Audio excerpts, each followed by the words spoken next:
Job chapter 36, and I'll start at verse 5.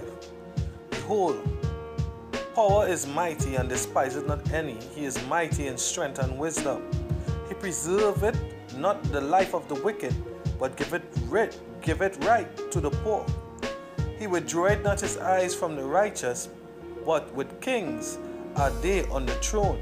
Yea, he doeth establish them forever, and they are exalted.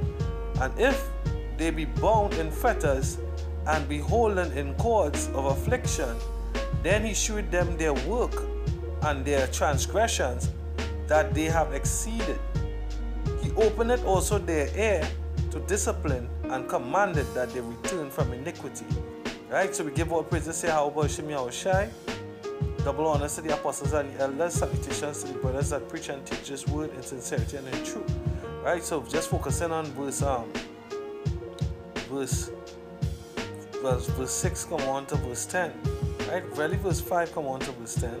Right, it says he preserveth not the life of the wicked. Right, we're not wicked once we're doing the work of Yahweh Shemi Yahushai.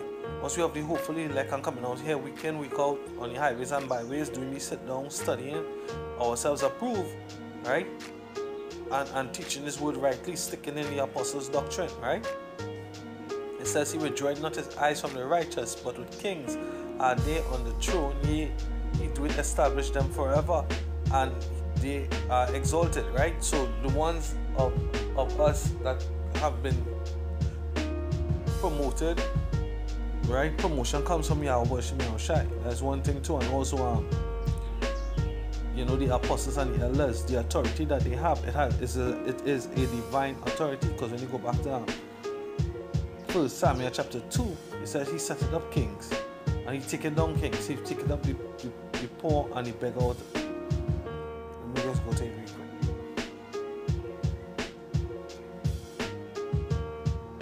It says 1 Samuel chapter 2 verse 6. The Lord killeth, the Lord maketh alive, he bringeth up. He bringeth down to the grave, and he bringeth up.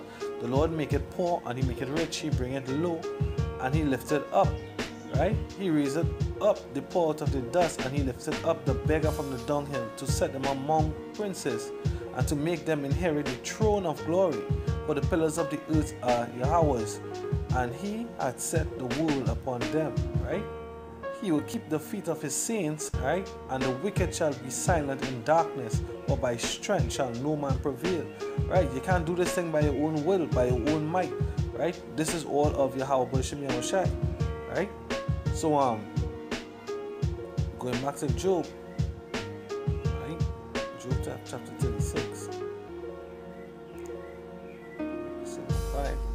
It says, behold, power is mighty and despiseth not any. He is mighty in strength and wisdom, right? I want to jump down to verse 8, right? And if he be bound in fetters and be holden in cords of affliction, remember in Sirach it says that a righteous man is tried through what? Through affliction, right? Let me get that real quick. This comes slowly becoming one of my favorite scriptures.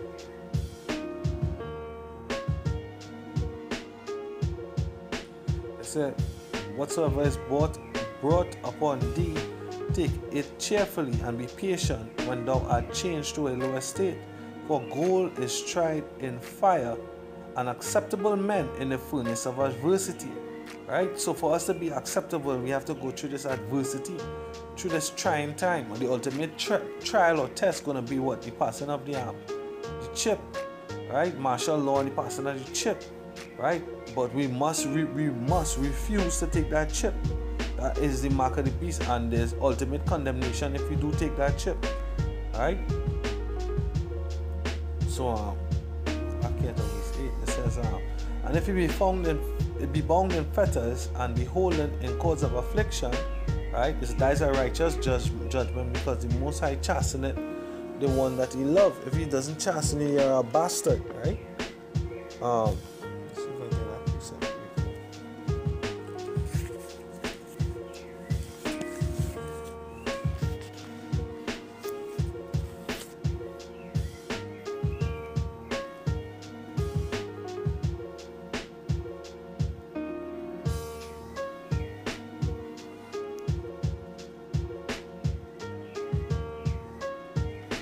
It says what? Hebrews chapter 12 verse 5.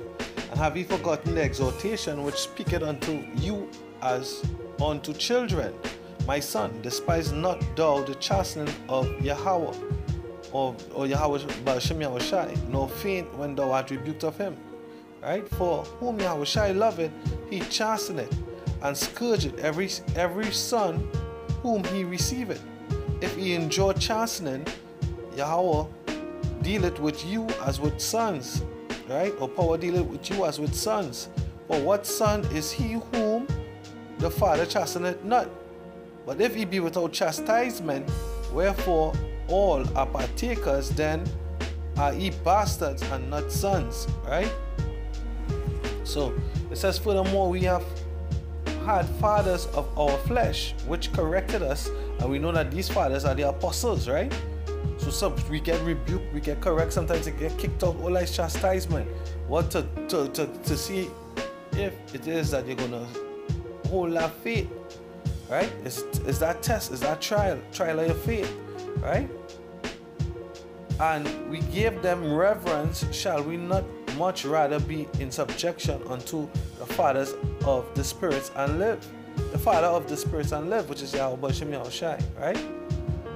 So, you know, the journey is about to end, but brothers can't lose faith, right? They can't lose faith. They can't let Satan sift them out at this time, right? The spiritual demon Satan, he can't be sifting out brothers at this time, right? Brothers, stay strong. Now is the time for us to rise. We are rising through the Spirit in Yahweh Ba'ashem Yahushai, right? Verse 9. Then he shewed them their work and their transgressions, and they have exceeded. Right? We have exceeded. He opened also their ears to discipline and the commandment, right? And commanded Salakia that they return from iniquity. Right? If they obey and serve him, they shall spend their days in prosperity and their years in pleasure. And this is the reward that we're going to get on the other side. Right? Prosperity and pleasures. Right? So we don't want to be found stubborn and wicked. Because what? Verse 12 says, but if they obey not, they shall perish by the sword, which we know coming. We know that is the famine, the pestilence, the nuclear missiles, right? Martial law camps, right? They shall perish by the sword, and they shall die without knowledge, right? So these mockers and scoffers, as a judgment, right? The proud, the two-thirds, right? That is what's going to happen to them, right? Because they die without knowledge. They refuse to accept knowledge. They refuse knowledge, right? But the hypocrites in the heart heap up wrath, and they cry not when he bidden them, right? So how they being bidden? They being bidden by the men of the Lord, the apostles. They call them out, right? With that, I hope this little lesson was exhorting and edifying. Give all praises to Yahweh Ba'ashem Yahushai. The elders and the apostles, salutations to the brothers that preach and teach this word in sincerity. Shalom.